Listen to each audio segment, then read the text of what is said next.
తెలంగాణ రాష్ట్రంలో double bedroom flats మీద ప్రభుత్వం తాజాగా శుభవార్తను అయితే ప్రకటించడం జరిగింది. గతంలో ఎవరైతే అప్లై చేసుకొని అర్హులై ఉండి కూడా ఈ యొక్క డబుల్ బెడ్రూమ్ ఫ్లాట్స్ను పొందకుండా ఉన్నారో అటువంటి వాళ్ళందరికీ తాజాగా ఇప్పుడు ఇందిరమ్మ ఇళ్లకు సంబంధించి పంపిణీ చేస్తున్నారు కదా, వాటితో పాటుగా అర్హులైనటువంటి వాళ్ళకి డబుల్ బెడ్రూమ్ ఫ్లాట్స్ను కూడా పంపిణీ చేయాలని నిర్ణయం అయితే తీసుకోవడం జరిగింది. అయితే పర్టికులర్గా గతంలో ఈ సంవత్సరం నుంచి ఈ సంవత్సరం లోపల ఎవరైతే అప్లై చేసుకో ఉంటారో వాళ్ళకు మాత్రమే పంపిణీ చేస్తామని, అది కూడా పర్టికులర్గా ఈ కేటగిరీలో ఉన్నటువంటి వాళ్ళకు మాత్రమే పంపిణీ చేస్తామని మనకు కొన్ని నిబంధనలు అయితే తీసుకురావడం అయితే జరిగిందనమాట. నేను మీకు ఈ వీడియోలో అయితే క్లియర్గా ఎక్స్ప్లెయిన్ చేస్తాను. ఎప్పటి నుంచి ఎప్పటి లోపల అప్లై చేసుకున్నటువంటి వాళ్ళకు, అదేవిధంగా L1, L2, L3 కేటగిరీస్ ఉన్నాయి కదా, ఈ మూడిట్లో ఏ కేటగిరీ వాళ్ళకి మొదటి ప్రాధాన్యత అయితే ఇస్తున్నారు, అంటే ముఖ్యంగా ఎవరికైతే ఇల్లు అనేటువంటిది అయితే పంపిణీ చేయబోతున్నారో ఆ వివరాల గురించి కూడా మీకు క్లియర్గా ఎక్స్ప్లెయిన్ చేసేస్తానండి. దీనితో పాటుగా చాలామంది కూడా ఇప్పుడు రెండవ విడత ఇందిరమ్మ ఇండ్ల లబ్ధిదారులకు సంబంధించిన అర్హుల జాబితా కోసం, ఫైనల్ అర్హుల జాబితా కోసం అయితే ఎదురు చూస్తూ ఉన్నారనమాట. చాలామంది కూడా రీవెరిఫికేషన్స్ కంప్లీట్ అయినటువంటి వాళ్ళకు మాత్రము రిలీజ్ చేసేస్తున్నారు ఫైనల్ ఎలిజిబుల్ లిస్ట్స్. రీవెరిఫికేషన్ ఇంకా పెండింగ్లో ఉన్నటువంటి మండలాల్లో మాత్రము ఫైనల్ ఎలిజిబుల్ లిస్ట్ అనేటువంటివి అయితే రిలీజ్ చేయడం లేదు. సో ఆ రీవెరిఫికేషన్ కంప్లీట్ అయితేనే దాన్ని బట్టి ఎవరు అర్హులు ఎవరు అనర్హులని గుర్తించాక ఫైనల్ ఎలిజిబుల్ లిస్ట్లో నేమ్స్ చేర్చి దాని తర్వాత లిస్ట్ని అయితే రిలీజ్ చేయడం అయితే జరుగుతుందన్నమాట. సో చాలామంది కమెంట్స్లో అయితే అడుగుతూ ఉన్నారు, మా డిస్టిక్లో, మా యొక్క విలేజ్లో, మా మండలంలో ఇంకా లిస్ట్స్ విడుదల చేయలేదు, ఫైనల్ లిస్టులు అయితే ఇంకా విడుదల చేయలేదని అడుగుతూ ఉన్నారు. సో మీకు ఫస్ట్ వచ్చేసి రీవెరిఫికేషన్ కంప్లీట్ అయితేనే లిస్ట్ అనేటువంటిది మండలాల వైజ్గా అయితే రిలీజ్ చేస్తారు. సో ఫర్ ఎగ్జాంపుల్గా ఇక్కడ మీరు స్క్రీన్ మీద అయితే చూడొచ్చు, ఈ విధంగా పలు గ్రామాల్లో అయితే ఆల్రెడీ వచ్చేస్తున్నాయండి. కొన్ని మండలాల్లో, కొన్ని గ్రామాల్లో, అన్నిట్లో అయితే నేను చెప్పడం లేదు. సో దాన్ని బట్టి అయితే శాంపుల్ అయితే తీసుకొచ్చాను మీకు చూపించడం కోసం. స్క్రీన్ మీద కూడా చూడొచ్చు మీరు, ఈ విధంగా అయితే ఉంటుందన్నమాట మనకు ఈ ఇందిరమ్మ ఇళ్లకు సంబంధించిన ఎలిజిబుల్ లిస్ట్ అనేటిది. అయితే దీనికి సంబంధించిన పూర్తి వివరాల గురించి కూడా చెప్తాను మీకు. ఎలిజిబుల్ లిస్ట్ అనేటువంటిది ఎప్పటి లోపల విడుదలయ్యే అవకాశం అయితే ఉండొచ్చు, ఇల్లు అనేటువంటిది ఎప్పటి నుంచి అప్పచెప్తారు మీకు, ఆ వివరాల గురించి చెప్తాను. మీరు అందరూ కూడా దయచేసి వీడియోని ఇంటి వరకు చూసి ఈ వీడియోకి ఒక చిన్న లైక్ చేయడం అయితే మర్చిపోవద్దు. అలాగే ఫస్ట్ టైం ఎవరైతే ఛానల్ని విజిట్ చేయడానికి వచ్చారో ప్రతి ఒక్కరు కూడా ఛానల్ని సబ్స్క్రైబ్ చేసుకునేసి పక్కనే ఉన్నటువంటి బెల్ ఐకాన్ని క్లిక్ చేసి ఆన్లో అయితే పెట్టుకునేసండి. టెలిగ్రామ్ గ్రూప్లో కూడా జాయిన్ అయితే అయిపోయి మీకు యూజర్ ఇన్ఫర్మేషన్ అప్డేట్ అయితే చేస్తాను. ఇక లేట్ చేయకుండా వివరాలకు కనుక వచ్చేసినట్లయితే మొట్టమొదటిగా డబుల్ బెడ్రూమ్ ఫ్లాట్స్కి సంబంధించి అయితే చూద్దామండి.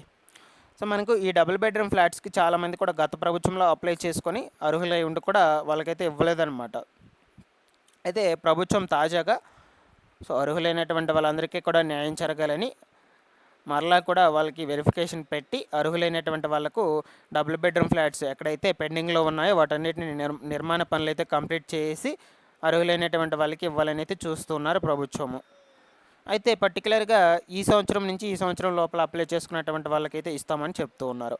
అంటే మనకు ఈ 2017 నుంచి 2019 సంవత్సరం మధ్యలో ఎవరైతే డబుల్ బెడ్రూమ్ ఫ్లాట్స్కి అప్లై చేసుకో ఉంటుంటారో వాళ్ళలో అర్హులైనటువంటి వాళ్ళు L2 కేటగిరీలో ఉంటారు కదా ఎవరైతే, సో మీరు ఇక్కడ ఇందిరమ్మ ఇళ్లకు సంబంధించిన వెబ్సైట్లు అయితే చెక్ చేసుకోవచ్చండి. L1, L2, L3 కేటగిరీలో ఉన్నారా అని ఇక్కడ స్క్రీన్ మీద కూడా చూడొచ్చు. ఇట్లా అయితే ఉంటుంది మీకు స్టేటస్ చెక్ చేసుకున్న విధంగా. స్టేటస్ చెక్ చేసుకున్న తర్వాత సో మీకు అక్కడైతే కనిపిస్తుంది. అప్పుడు మీరు దాన్ని బట్టి అయితే తెలుసుకోవచ్చు అనమాట, L1లో, L2, L3లో ఉన్నారా అని. సో L2 కేటగిరీలో ఉన్నటువంటి వాళ్ళకైతే మొదటి ప్రాధాన్యత అయితే ఇస్తూ ఉన్నారు. అంటే వాళ్ళలో కొంతమందికి డబుల్ బెడ్రూమ్ ఫ్లాట్స్ని అయితే అందచేయడానికి అయితే చూస్తూ ఉన్నారనమాట. అది కూడా 2017, 2019 మధ్యలో అప్లై చేసుకున్నటువంటి వాళ్ళకు మాత్రమే L2 కేటగిరీలో ఖచ్చితంగా అయితే ఉండాలన్నమాట. సో మనకు ఈ నెల మొదటి తారీఖునైతే చెప్పారండి 15 రోజుల లోపల డబుల్ బెడ్రూమ్ ఫ్లాట్స్ని అయితే పంపిణీ చేస్తామని. బట్ అయితే ఇంకా కూడా దీనికి సంబంధించి ఎటువంటి అప్డేట్స్ కూడా రిలీజ్ చేయలేదు, పంపిణీ చేస్తున్నాము అని. చూద్దాం, మనకు ఇందులో డబుల్ బెడ్రూమ్ ఫ్లాట్స్కి సంబంధించి ఎప్పటికప్పుడు అయితే అప్డేట్స్ అయితే ఇస్తూ ఉంటానండి. నేను పంపిణీ స్టార్ట్ చేసినట్టయితే మీకు మన ఛానల్ నుంచి అయితే వీడియో అయితే వస్తుంది డైరెక్ట్ ఖచ్చితంగా కూడా. ఇక ఇదిలా ఉండగా చాలామంది కూడా ఈ రెండవ విడత ఇందిరమ్మ ఇండ్ల లబ్ధిదారుల జాబితాల కోసం అయితే ఎదురు చూస్తూ ఉన్నారండి, ఫైనల్ జాబితాల కోసం. కొన్ని గ్రామాలు, కొన్ని ప్రాంతాల్లో మాత్రం ఇవి సర్వే కంప్లీట్ అయిపోయినటువంటి ప్రాంతాల్లో కానీ లిస్ట్ అనేటువంటిది అయితే అవైలబుల్ అయితే ఉన్నాయి. మీ యొక్క పంచాయతీ కార్యాలయాలు ఏవైతే ఉంటాయో అక్కడికి వెళ్ళైతే పంచాయతీ కార్యదర్శులను కలిసినట్లయితే అక్కడ వాళ్ళైతే మీకు చూపిస్తారనమాట ఎలిజిబుల్ లిస్ట్ అనేటువంటిది. అక్కడ మీరు నేమ్ ఉందో లేదని చెక్ చేసుకోవచ్చు. సో మీకు ఫర్ ఎగ్జాంపుల్గా ఇక్కడ లిస్ట్ చూడొచ్చు, స్క్రీన్ మీద కూడా కనిపిస్తుంది. ఇక్కడ రీవెరిఫికేషన్ అయితే ఖచ్చితంగా అయితే ఉండాలన్నమాట. కార్నర్లో వచ్చినట్లయితే రీవెరిఫికేషన్ కానట్లయితే ఇక్కడ నో అని అయితే ఉంటుందన్నమాట.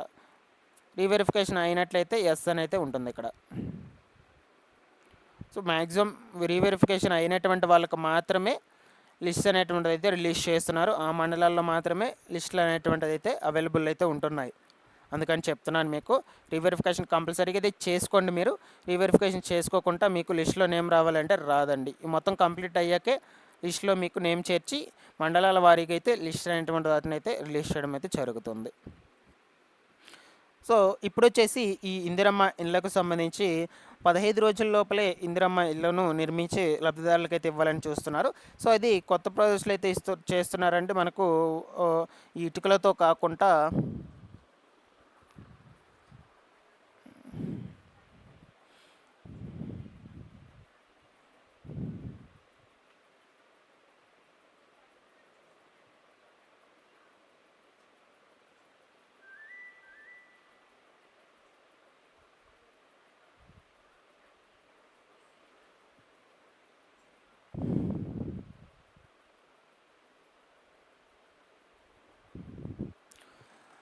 అల్యూమినియం ఫ్రేమ్ వర్క్స్తో ఇల్లు అనేటువంటిది నిర్మించి 15 రోజుల లోపలైతే లబ్ధిదారులకి అయితే అందజేస్తామని చెప్తూ ఉన్నారు. నేను ఆల్రెడీ ప్రీవియస్ వీడియోలో కూడా మీకు చెప్పాను ఆ ఇల్లు అనేటువంటిది ఎట్లా ఉంటుంది, శాంపుల్కి అయితే చూపించాను.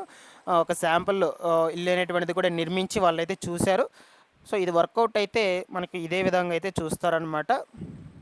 సో 15 రోజుల లోపలే వాళ్ళైతే ఇల్లు అనేటువంటిది కంప్లీట్ చేసి అయితే అప్పచెప్తూ ఉన్నారు కాంట్రాక్టర్స్.